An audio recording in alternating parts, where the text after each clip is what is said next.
नमस्कार दोस्तों, आप सभी का स्वागत है आपके अपने चैनल क्लास एवरीवेयर पर।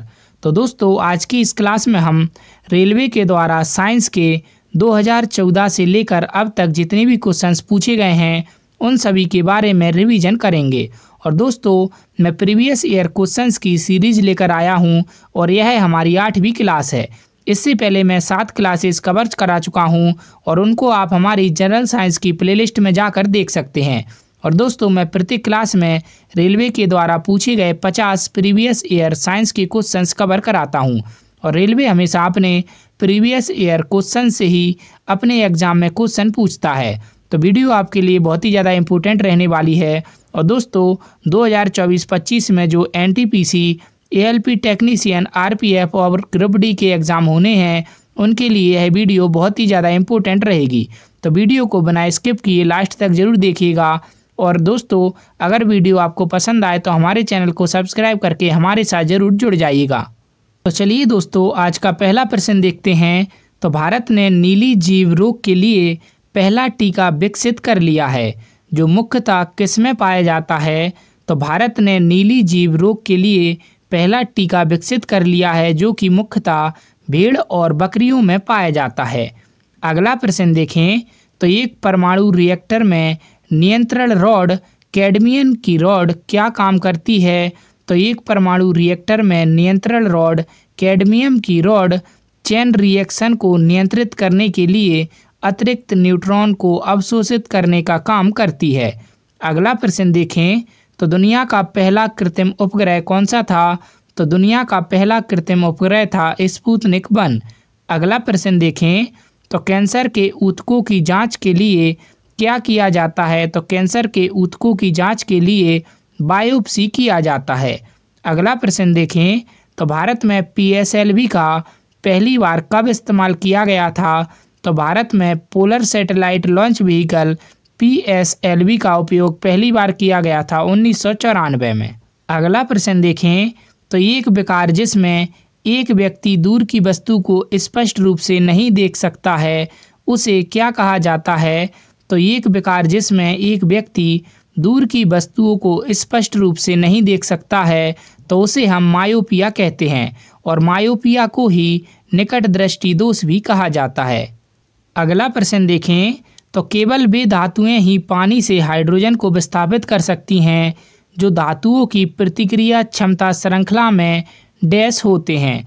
तो केवल वे धातुएं ही पानी से हाइड्रोजन को विस्थापित कर सकती हैं जो धातुओं की प्रतिक्रिया क्षमता श्रृंखला में हाइड्रोजन से ऊपर होते हैं।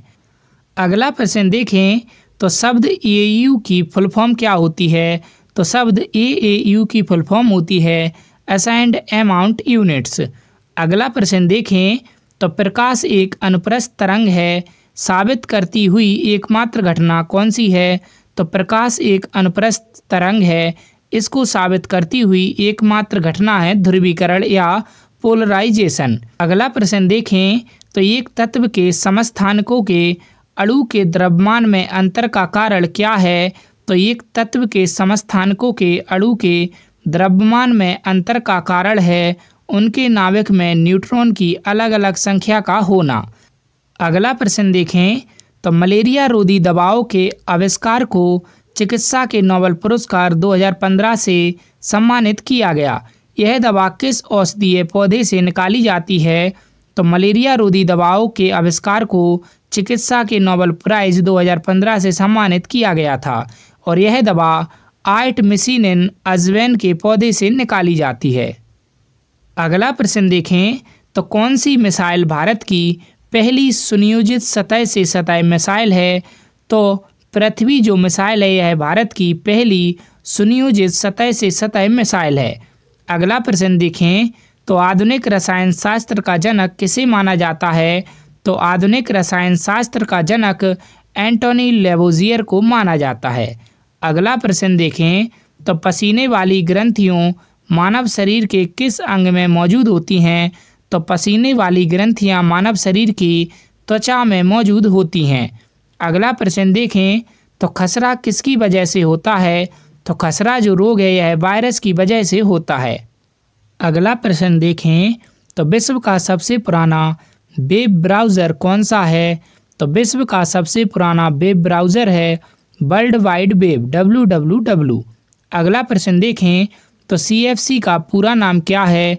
तो CFC का पूरा नाम होता है क्लोरोफ्लोरोकार्बन।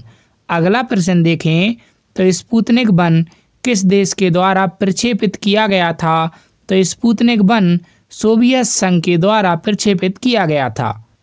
अगला प्रश्न देखें तो विद्युतीय तटस्थ और कमजोर सूक्ष्माणु पर परस्पर किसका प्रभाव है? तो विद्युतीय तटस्थ और कमजोर सूक्ष्माणु पर परस्पर न्यूट्रॉनों का प्रभाव है। अगला प्रश्न देखें तो आंतरिक गति निर्धारक मानव शरीर के अंग में कहाँ स्थित होता है? तो आंतरिक गति निर्धारक मानव शरीर के दिल में मौजूद होता है। अगला प्रश्न देखें तो वह उपग्रह जो अंतरिक्ष में जीवन वहन करता है उसे क्या कहा जाता है? तो वह उपग्रह जो अंतरिक्ष में जीवन वहन करता है उसे जैव उपग्रह कहा जाता है। अगला प्रश्न देखें तो बाह्य अंतरिक्ष में यात्रा करने वाला पहला कुत्ता कौन सा था? तो बाह्य अंतरिक्ष में यात्रा करने वाला पहला कुत्ता था लाइका। अगला प्रश्न देखें तो तरल या लिक्विड कागज़ क्या है? तो तरल या लिक्विड कागज़ शीघ्र सूखने वाला कागज़ के रंग का तरल पदार्थ जिसे मुद्रित सामग्री को सही करने के लिए लगाया जाता है। अगला प्रश्न देखें तो APGAR स्केल क्या है? तो APGAR स्केल एक नवजात शिशु की भौतिक स्थिति निश्चित करने का स्केल है। अगला प्रश्न देखें तो विनेगर किससे बना है? तो विनेगर या सिरका जो है यह एसिटिक एसिड से बना होता है। अगला प्रश्न देखें तो जल विद्युत क्या परिवर्तित करता है?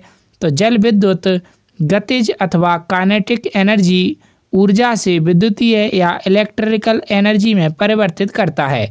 तो जल विद्युत क्या परिवर्तित करता है? तो जल विद्युत काइनेटिक एनर्जी को इलेक्ट्रिकल एनर्जी में बदलता है या गतिज ऊर्जा को विद्युतीय ऊर्जा में बदलता है। अगला प्रश्न देखें तो ऊँटों द्वारा की जाने वाली आवाज़ को क्या कहते हैं? तो ऊँटों के द्वारा की जाने वाली आवाज़ को गुरगुराहट कहा जाता है। अगला प्रश्न देखें तो सबसे जहरीली मछली कौन सी है? तो सबसे जहरीली जो मछली है वो है पफ्फर मछली और यह मछली साइनाइड से 1500 गुना ज़्यादा जहरीली होती है। अगला प्रश्न देखें तो वायुमंडलीय दबाव को मापने के लिए किस उपकरण का प्रयोग किया जाता है? तो वायुमंडलीय दबाव को मापने के लिए बैरोमीटर का उपयोग किया जाता है। अगला प्रश्न देखें तो हीरा किसका सख्त रूप है? तो हीरा कार्बन का सख्त रूप है। अगला प्रश्न देखें तो बाईफोकल लेंस का आविष्कार किसने किया था? तो बाईफोकल लेंस का आविष्कार बेंजामिन फ्रैंकलिन ने किया था। अगला प्रश्न देखें तो बैंड एड का आविष्कार किसने किया था? तो बैंड एड का आविष्कार किया था एर्ल डिक्सन ने। और कब किया था? तो एर्ल डिक्सन ने 1920 में बैंड एड का आविष्कार किया था। अगला प्रश्न देखें तो जब दो तरल पदार्थ एक दूसरे में घुलते नहीं और सॉल्यूशन नहीं बनाते हैं तो उसे क्या कहा जाता है? तो जब दो तरल पदार्थ एक दूसरे में घुलते नहीं हैं और सॉल्यूशन नहीं बनाते हैं तो उसे अमिश्रणीय कहा जाता है। अगला प्रश्न देखें तो गर्म शीशे को धीमे धीमे ठंडा करने की प्रक्रिया को क्या कहते हैं? तो गर्म शीशे को धीमे धीमे ठंडा करने की प्रक्रिया को एनेलिंग कहा जाता है। और दोस्तों अगर आपको वीडियो पसंद आ रही हो तो वीडियो को लाइक कीजिए, कमेंट कीजिए और हमारे चैनल को सब्सक्राइब जरूर कर लीजिए और वीडियो को दोस्तों के साथ शेयर जरूर कीजिएगा। अगला प्रश्न देखें तो मैग्नीशियम मिल्क का प्रयोग किस प्रकार किया जाता है? तो मैग्नीशियम मिल्क का प्रयोग घुट्टी या लैक्सेटिव के रूप में किया जाता है। अगला प्रश्न देखें तो क्विक सिल्वर किसे कहते हैं? तो क्विक सिल्वर या त्वरित चांदी जो है यह मरकरी या पारा को कहा जाता है। अगला प्रश्न देखें तो रीढ़ की हड्डी वाला वर्टिब्रेट जीव क्या है? तो रीढ़ की हड्डी वाला वर्टिब्रेट जीव है कीवी। अगला प्रश्न देखें तो नाइट्रोजन फिक्सिंग बैक्टीरिया है।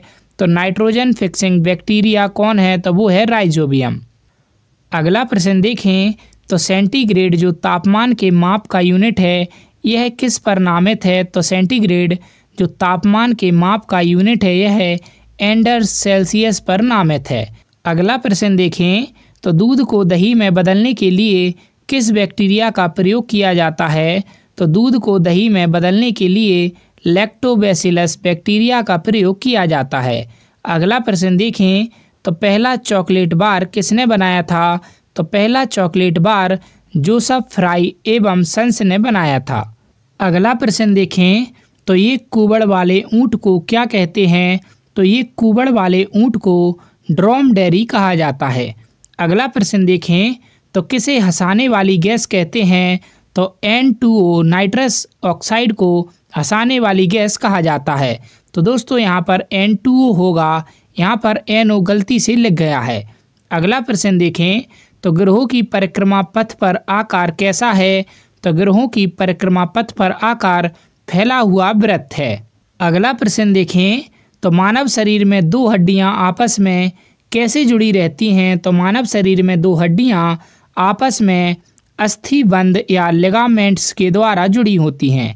अगला प्रश्न देखें तो पिस्तौल या रिवॉल्वर का आविष्कार किसने किया था? तो पिस्तौल या रिवॉल्वर का आविष्कार सैमुअल कोल्ट ने किया था। अगला प्रश्न देखें तो फाउंटेन पेन का आविष्कार किसने किया था? तो फाउंटेन पेन का आविष्कार किया था लुइस ई वाटरमैन ने। अगला प्रश्न देखें तो रासायनिक तत्वों विशेष रूप से नाइट्रोजन फास्फोरस मिश्रित यौगिक तत्वों से पारिस्थितिक तंत्र इकोसिस्टम की संपन्नता को क्या कहते हैं?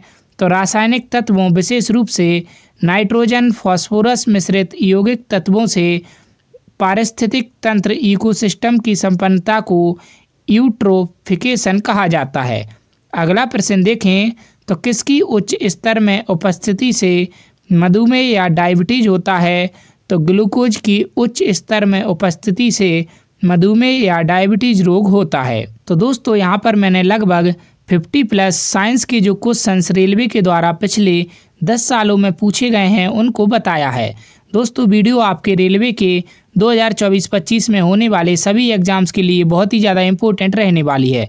तो दोस्तों जो भी आपका फ्रेंड जो कि रेलवे की तैयारी कर रहा हो उनके साथ वीडियो को शेयर कीजिएगा, और वीडियो अगर पसंद आई हो तो वीडियो को लाइक कीजिएगा और हमें कमेंट करके ज़रूर बताइएगा, और हमारे चैनल को सब्सक्राइब करके हमारे साथ ज़रूर जुड़ जाइएगा।